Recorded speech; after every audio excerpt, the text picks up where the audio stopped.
आज शुरुआती दौर में मार्केट में बहुत ज़्यादा गिरावट देखने को मिला, लेकिन अगर मैं स्पेशली मिड कैप और स्मॉल कैप का आंकड़ा देखूं तो आज रिकवरी भी काफ़ी बड़े फिगर में देखने को मिला है। जैसे कि आप देख सकते हो, बीएससी मिड कैप का आंकड़ा देखूं तो एक लोअर पॉइंट से ये जो इंडेक्स है करीबन 1.65% रिकवर हुआ है। हालांकि अगर आप नोटिस करोगे तो एक मामूली सा गिरावट यहाँ पे 42 पॉइंट का देखने को मिला है बीएससी मिड कैप में। ठीक वैसे ही अगर मैं स्मॉल कैप का आंकड़ा देखूं तो एक लोअर पॉइंट से करीबन 2% का यहाँ पे रिकवरी देखने को मिला है, और अभी भी देखोगे तो करीबन 140 पॉइंट का यहाँ पे नेगेटिव में बंद हुआ है। कुल मिला के अगर देखोगे तो शुरुआती दौर में यहाँ पे जो आंकड़ा था करीबन 2.5% के आसपास का गिरावट था, लेकिन स्मॉल कैप और मिड कैप में आज रिकवरी काफ़ी ज़्यादा देखने को मिला है। लेकिन अगर देखा जाए तो आज लार्ज कैप में दबाव ज्यों का त्यों ही बना रहा।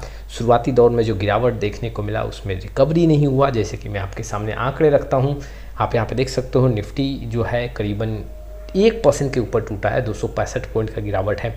सेंसेक्स में भी करीबन 1% के ऊपर का गिरावट है, 880 पॉइंट का यहाँ पे गिरावट देखने को मिल रहा है। ठीक वैसे ही अगर आप देखोगे तो स्मॉल कैप मिड कैप में यहाँ पे रिकवरी हुआ, इसलिए यहाँ पे कम पॉइंट का गिरावट है। निफ्टी आईटी में 122 पॉइंट का यहाँ पे दबाव देखने को मिला है। तो आज मार्केट का जो स्थिति है वो उतार चढ़ाव के बाद यहाँ पे रिकवरी काफ़ी ज़्यादा देखने को मिला। स्मॉल कैप और मिड कैप काफ़ी ज़्यादा रिकवर हुए, लेकिन अगर देखा जाए तो ये जो मार्केट में पिछले 4 ट्रेडिंग डे से गिरावट देखने को मिल रहा है या फिर दबाव जो देखने को मिल रहा है, ये इंडिया और पाकिस्तान का जो वॉर का टेंशन है उसके चलते ये एक सिनेरियो बना है। लेकिन इन्वेस्टर को मायूस नहीं होना चाहिए। यहाँ पे अगर आप नोटिस करोगे तो एफआईआई लगातार पैसा लगा रही है। एफआईआई के साइड से अब इन्वेस्टमेंट इंक्रीज हो गया है, लगातार एफआईआई के साइड से खरीदारी देखने को मिल रहा है। एक पॉइंट और मैं आपके सामने यहाँ पे रखना चाहता हूँ। जी हाँ, म्यूचुअल फंड रिलेटेड कुछ इन्फॉर्मेशन रखूंगा, लेकिन उसके पहले अगर आपको पोर्टफोलियो रिव्यू और डिज़ाइन को लेकर प्रॉब्लम है तो आप डिस्क्रिप्शन बॉक्स में आए, डिटेल चेक करें और व्हाट्सअप नंबर के थ्रू हमारे साथ जुड़ सकते हैं। देखो, अप्रैल के मंथ का यहाँ पे पूरा इनफ्लो का डेटा आ चुका है। कुल मिला के देखें तो जो मार्च का मंथ है उससे यहाँ पे करीबन 3 से 4% का डाटा जो है वो कम देखने को मिला, इनफ्लो में कमी देखने को मिला है। और अगर आप देखोगे टोटल 24,270 करोड़ का यहाँ पे इनफ्लो है। ये इक्विटी ओरिएंटेड स्कीम्स का आंकड़ा है। सबसे ज़्यादा जो पैसा आता हुआ देखने को मिल रहा है वो आप देख सकते हो फ्लेक्सी कैप फंड में करीबन 5,541 करोड़ का यहाँ पे इनफ्लो देखने को मिल रहा है। वैसे ही अगर मैं दूसरे नंबर पे बात करूँ तो यहाँ पे आप देख सकते हो जो स्मॉल कैप फंड है करीबन 4,000 करोड़ का आंकड़ा है।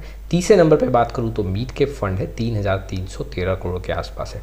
देखो, अगर देखोगे तो स्मॉल कैप मिड कैप में गिरावट भी हुआ है, लेकिन फिर भी इन्वेस्टर यहाँ पे मिड और स्मॉल कैप में यहाँ पे सबसे ज़्यादा पैसा, जी हाँ, अप्रैल के मंथ में इन्वेस्ट किए हैं। इनफ्लो के मामले में जो सबसे कमज़ोर स्थिति देखने को मिल रहा है वो आप देख सकते हो निकासी के मामले में एलएसएस में 372 करोड़ का निकासी देखने को मिल रहा है। दूसरे नंबर पर अगर हम बात करें जो सबसे कम इनफ्लो है, डिविडेंड यील्ड फंड जो है वो 51 करोड़ के आसपास है। पूरा आंकड़ा अगर मैं देखूँ तो मल्टी के फंड 2,581 करोड़, लार्ज के fund 2,671, large and mid cap 2,552, mid cap fund का जो मैंने आंकड़ा बता ही दिया आपको, value fund and Contra fund में 1,073, फोकस्ड फंड में 884 और यहाँ पे सेक्टर और थीमेटिक्स फंड में 2,000 करोड़ का पॉजिटिव नेट इनफ्लो देखने को मिल रहा है। अब इन्वेस्टर कई ऐसे क्वेरी जनरेट कर रहे हैं कि आखिर जो इनफ्लो में ये धीरे धीरे कमी देखने को मिल रहा है। एक समय ऐसा था 4 महीने 3 महीने पहले की बात करूँ 40,000 तक का यहाँ पे इनफ्लो पहुँच गया था। ये आंकड़े अब कम कैसे होते हुए देखने को मिल रहे हैं। देखो, सबसे बड़ा पॉइंट तो एक आप नोटिस करोगे, अभी जो है कई ऐसे एनएफओ नहीं आ रहे हैं। सेक्टर और थीमेटिक्स फंड्स के एनएफओ, जी हाँ, जब मार्केट में चढ़ाव था तो उस समय काफ़ी ज़्यादा देखने को मिला, तो इनफ्लो काफ़ी बढ़ता हुआ देखने को मिला था। और उस समय सेक्टर और थीमेटिक्स फंड में जो इनफ्लो था वो 17,000 18,000 करोड़ का इनफ्लो था। आज की स्थिति में देखोगे तो सिर्फ 2,000 करोड़ का इनफ्लो है। ये भी सबसे बड़ा रोल प्ले कर रहा है। दूसरा जो मैं पॉइंट यहाँ पे कहूँ, इन्वेस्टर थोड़ा सा एक यहाँ पे फियर फैक्टर में आ रहे हैं कि क्या यहाँ से मार्केट और गिर सकता है। पैसा थोड़ा कम लगा रहे हैं जिसके चलते इक्विटी ओरिएंटेड स्कीम्स में इनफ्लो कम देखने को मिल रहा है। लेकिन मेरा मानना ये है कि आपको डरना नहीं चाहिए। अगर आप एसआईपी स्टार्ट कर रहे हो, अपने इन्वेस्टमेंट को यहाँ से स्टार्ट कर रहे हो, तो ये एक सही समय है। आप यहाँ पे अपने इन्वेस्टमेंट को कंटिन्यू कर सकते हो और शुरुआत भी कर सकते हो। तो ये कुछ इन्फॉर्मेशन थे जो इन्वेस्टर के लिए काफ़ी इंपॉर्टेंट थे। आपका क्या राय है? जी हाँ, डिस्क्रिप्शन बॉक्स में आए, डिटेल चेक करें और व्हाट्सअप नंबर के थ्रू हमारे साथ जुड़ सकते हैं। फिर मिलेंगे एक नए वीडियो के साथ, तब तक के लिए जय हिंद, जय भारत।